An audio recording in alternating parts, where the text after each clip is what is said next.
Imagine une petite fille debout au milieu d'un champ d'herbes folles, le soleil accroché à ses boucles blondes, les yeux brillants d'un éclat qu'on ne voit que chez ceux qui croient encore aux promesses invisibles. Elle ne sait pas encore qu'elle va rencontrer quelqu'un qui va bouleverser sa vie. Mais le destin, lui, a déjà tout préparé. C'était un mercredi d'été, celui où la chaleur colle aux bras et fait crisser les pas dans la poussière. Lily, 7 ans, sautillait derrière son grand-père, curieuse comme à son habitude. Il l'emmenait visiter une vieille ferme abandonnée à la sortie de la ville, pas pour y trouver quoi que ce soit d'intéressant, juste pour jeter un œil, comme il disait. Mais Lily, elle, voyait les choses autrement. Chaque bâtiment délabré était un château, chaque silence était un secret. La maison principale était en ruine. Les fenêtres n'étaient plus que des trous béants, les volets grinçaient au vent. Des oiseaux avaient élu domicile dans la cheminée effondrée. Mais Lily ne regardait pas ça. Son attention fut happée par une forme à peine perceptible, là-bas, près de la grange rouillée. Quelque chose avait bougé. Elle s'approcha lentement, le cœur tambourinant dans sa poitrine. Ce n'était pas de la peur, c'était cette sensation étrange entre l'excitation et l'instinct, quand on sent que quelque chose est en train de se passer. À l'ombre d'un vieux poteau tordu, elle le vit. Un chien. Un berger allemand, ou plutôt ce qu'il en restait. Maigre à faire peur, les os saillants sous un pelage poussiéreux. Sa patte avant gauche semblait inutilisable. Il était allongé dans un mélange de boue séchée et de paille moisie. Autour de son cou, une corde grossière, à moitié effilochée, l'attachait mollement au bois. Et pourtant, ce n'était pas son état qui glaça Lily, c'était ses yeux. Il ne regardait pas vraiment. Il fixait quelque chose au-delà du monde, là où la douleur devient silence. Un regard d'abandon. Pas de peur, pas de colère, juste une résignation brutale. Comme s'il ne s'attendait plus à rien. Lily recula d'un pas, puis se tourna vers l'homme qui les accompagnait. « Il est à vous » demanda-t-elle, la gorge un peu serrée. L'homme, un vieux type sec, les mains noires de cambouis, haussa les épaules comme si la question l'ennuyait. Lui, il sert plus à rien. Il s'est fait mal à la patte. Si tu le veux, prends-le. 5 dollars. 5 dollars. C'était peu. Mais pour Lily, c'était tout. Elle fouilla dans la poche de sa salopette et en sortit 3 billets froissés et quelques pièces. Son trésor. Économisé jour après jour en aidant sa grand-mère à ramasser les œufs, à balayer le porche, à trier les haricots. Des samedis entiers passés à épargner sans jamais savoir pourquoi. Et voilà que la raison apparaissait, là, couchée dans la boue. Elle leva les yeux vers son grand-père. Il ne dit rien, mais dans ses yeux, il y avait une question. Lily hocha simplement la tête. C'était une certitude, pas un caprice. Alors, sans un mot, elle tendit l'argent à l'homme. Sa main tremblait légèrement, d'émotion, de responsabilité, d'un quelque chose plus fort qu'elle, mais parfaitement clair. L'homme prit les billets, les fourra dans sa poche sans même compter. Maintenant, c'est ton problème. Mais pour Lily, ce chien n'était pas un problème. Il était une évidence. Un battement de cœur retrouvé, un secret offert par le hasard. Et dans ce moment suspendu, alors qu'elle s'accroupissait près de lui, une pensée surgit, claire comme une promesse. Je crois que je viens de trouver mon vrai meilleur ami. Le vieux pick-up du grand-père roulait doucement sur le chemin de gravier, soulevant de petits nuages de poussière dans l'air chaud de l'après-midi. À l'arrière, installé sur une couverture usée, Bruno ne bougeait pas. Même pas un frémissement d'oreille. Sa tête reposait sur ses pattes avant, et ses yeux semblaient rivés à quelque chose que personne d'autre ne pouvait voir. Lily ne le quittait pas des yeux. Elle s'était assise sur le bord du siège, tournée vers lui. Une main posée sur la vitre, l'autre tenant le bout de la corde, comme si ce lien physique pouvait les attacher l'un à l'autre plus vite. Arrivée à la ferme du grand-père, elle sauta hors du véhicule avant même que le moteur ne s'éteigne. Elle courut préparer un coin dans la vieille grange derrière la maison. C'était là que vivaient autrefois les chèvres.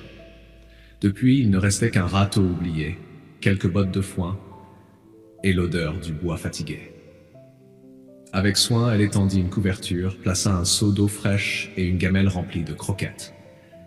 Puis, elle revint chercher Bruno. Il ne voulait pas bouger, pas par peur, mais par habitude, peut-être. Comme s'il ne s'autorisait plus à espérer que quelqu'un le détache sans raison mauvaise derrière. Alors Lily s'agenouilla doucement près de lui. Elle ne parla pas. Elle n'en avait pas besoin. Elle dénoua la corde avec des gestes lents, puis glissa ses bras autour de lui. Il était lourd, même affaibli. Son pelage était rêche, son corps maigre, mais chaud. Elle sentait son souffle court et irrégulier. Et quand elle posa sa joue contre son cou, elle crut entendre un battement différent. Avec l'aide de son grand-père, ils le portèrent jusqu'à la grange. Il ne résista pas, il ne fit rien, il accepta. Dans la pénombre tiède du vieux bâtiment, Bruno resta couché. Il ne toucha ni à la nourriture, ni à l'eau. Il ne regarda pas Lily, pas vraiment. Mais il ne détourna pas non plus la tête quand elle s'assit en tailleur à côté de lui, un livre entre les mains. « Tu sais, je vais t'appeler Bruno. C'est comme ça que je t'ai vu. C'est venu tout seul. Bruno, ça te va bien. » Elle ouvrit son livre d'images et commença à lire à voix haute. L'histoire parlait d'un petit dragon qui avait peur de voler et d'une souris courageuse qui lui montrait le ciel. Elle lisait calmement, parfois en butant sur les mots longs, mais elle ne s'arrêtait jamais. Et tous les soirs, elle revint. Elle lui parlait comme à un vieil ami, lui racontait sa journée, la dispute à l'école, la confiture ratée de mamie. Ses rêves aussi, avoir une cabane dans un arbre, apprendre à jouer de l'harmonica, voir la mer. Bruno ne répondait pas un son. Mais il était là, présent, silencieux, brisé peut-être, mais toujours là. La première semaine, il ne mangea quelques bouchées. La deuxième, il but un peu plus d'eau. La troisième, il se leva une nuit à peine pour tourner sur lui-même avant de se recoucher. C'était peu. Mais pour Lily, c'était immense. Un matin, elle entra dans la grange et découvrit sa peluche lapin déplacée. Elle était plus près de Bruno qu'avant, comme si quelqu'un l'avait tirée jusqu'à lui. Elle sourit. C'était un signe. Et puis il y eut ce soir. Le soleil tombait lentement derrière la colline, peignant le ciel de teintes roses et violettes. Lily, debout au centre de la grange, chantonnait une chanson douce qu'elle avait inventée. Une ritournelle sans paroles, juste des sons et des respirations. Elle ne s'en rendit pas compte tout de suite, mais au détour d'un mouvement, elle vit la queue de Bruno bouger. Un seul battement, à peine visible. Elle s'interrompit, retint son souffle. Bruno cligna lentement des yeux, sans la regarder. Mais pour Lily, c'était un début, le premier fil, la première fissure dans son armure. Et dans la lumière dorée du crépuscule, elle sut que Bruno n'était plus seulement un chien blessé. Il devenait doucement quelqu'un. Avant de continuer, prenez une seconde pour liker et vous abonner. Vous allez voir pourquoi cette histoire touche autant de cœurs. Depuis que la queue de Bruno avait remué ce soir-là, un petit vent avait commencé à souffler dans la grange. Invisible, mais bien réel. Quelque chose avait changé. C'était léger comme un parfum dans l'air. Une confiance naissante. Une mémoire qui s'éveillait. Lily, elle, le sentait. Elle ne le disait pas. Mais elle le voyait. Bruno avait recommencé à bouger. D'abord timidement, il tournait la tête quand elle entrait. Puis un jour, il dressa une oreille quand elle posa la gamelle au sol. Il mangeait un peu plus chaque jour. Il buvait avec moins d'hésitation. Il ne s'approchait pas encore, mais il n'avait plus peur. Parfois, Lily s'asseyait simplement à côté de lui en silence. Elle dessinait, ou elle triait des cailloux. Elle ne le forçait à rien. Elle était juste là. Elle avait compris que certaines blessures ne se soignent pas avec des gestes, mais avec la patience. Et un jour, au lieu de lire, elle sortit une corde. Pas une corde pour attacher. Non, une simple ficelle qu'elle avait trouvée dans l'atelier de son grand-père. Elle la traînait doucement au sol, comme un serpent. Bruno observa, immobile, mais ses yeux suivaient le mouvement. Lily sourit sans dire un mot. Le lendemain, elle revint avec une balle. Petite, un peu sale, mais ronde. Elle la fit rouler doucement jusqu'à lui. Il ne la toucha pas. Le surlendemain, il posa la patte dessus. Et puis, il y eut cette nuit. Le ciel grondait. Un orage lourd comme une couverture sombre s'abattit sur la campagne. Le tonnerre éclatait comme des coups de canon. Lily, réveillée en sursaut, pensa immédiatement à Bruno. Elle courut à la grange en pyjama, les pieds nus dans l'herbe trempée. Quand elle entra, Bruno tremblait, pas de froid, de souvenir. Il était debout, figé, les yeux écarquillés, le souffle court. Lily s'approcha lentement. Elle ne tendit pas la main. Elle s'agenouilla à ses pieds et posa sa peluche lapin entre eux deux. « Ça va aller, c'est juste la pluie qui fait des bêtises. Je suis là. » Bruno s'assit lentement. Son regard quittait les ombres pour revenir vers elle. Ce fut la première fois qu'il la laissa le toucher. Sa main sur son flanc, légère comme une plume, et il ne bougea pas. Le lendemain matin, quelque chose d'encore plus étrange se produisit. Lily, comme tous les matins, alla à la cuisine prendre des restes pour les donner à Bruno. Son grand-père, assis devant la télé, laissa les informations allumer le silence. Et là, à l'écran, un ancien documentaire militaire commença. Images d'entraînement, chiens en uniforme, hommes en tenue, des aboiements coordonnés, des ordres courts, des explosions fictives. Lily passa dans la pièce au moment exact où le sol tremblait sous les bottes de soldats en marche.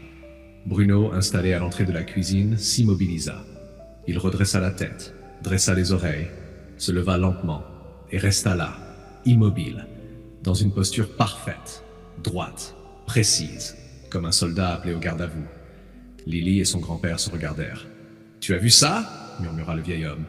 On dirait qu'il se souvient de quelque chose. Le jour suivant confirma le pressentiment. Lily jouait dehors, laissant tomber un vieux seau de grains renversé. Le fracas fut brutal, métallique. Avant même qu'elle n'ait eu le temps de réagir, Bruno s'était interposé devant elle, tête basse, pattes ancrées, regard vif, silencieux, mais prêt. Un autre jour, elle pointa en riant son doigt vers lui. « Pan !» Bruno s'effondra aussitôt au sol, sur le flanc, sans un bruit. Elle eut un petit cri de surprise, puis se mit à rire, tremblante. Mais son grand-père, lui, ne riait pas. Ce chien a été entraîné, pas pour s'amuser, pour des opérations, des vrais. Et pour la première fois, le silence autour de Bruno prit un autre sens. Ce n'était plus celui de la douleur, c'était celui des choses qu'on ne raconte pas, des choses vues, vécues, endurées. Ce chien n'était pas né pour être un compagnon, il avait été forgé pour être un soldat. Mais pour Lily, il devenait bien plus que ça. Depuis l'étrange réaction de Bruno devant les images militaires, un nouveau silence était installé dans la maison. Pas un silence vide, non. Un silence plein de questions. Un silence qui creusait doucement dans la mémoire du chien, comme dans le cœur de Lily. Il y avait quelque chose chez lui qui dépassait tout ce que la petite fille avait pu comprendre jusque-là.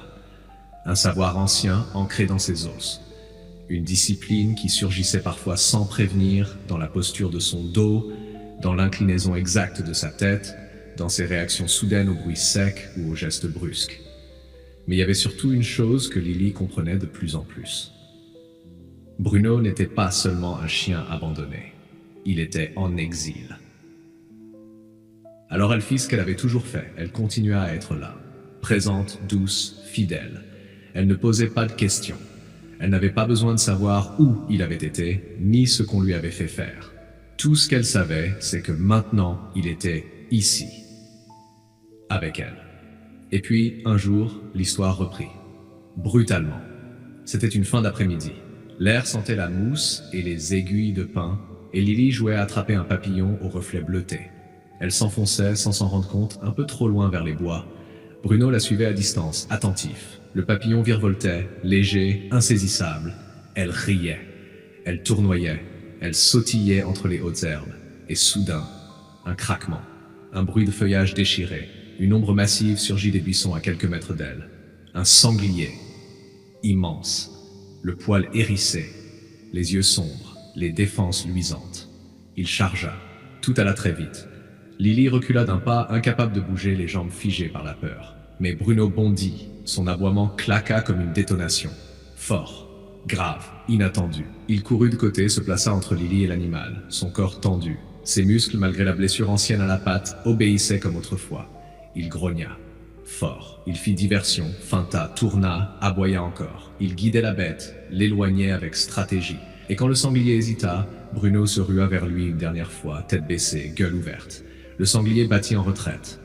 Il grogna, recula, puis s'enfonça dans la forêt. Lily était tombée au sol, mais indemne. Elle pleurait, mais pas de douleur, de choc, de gratitude, de soulagement. Elle appela « Bruno, Bruno ». Il revint vers elle, boitant, fatigué.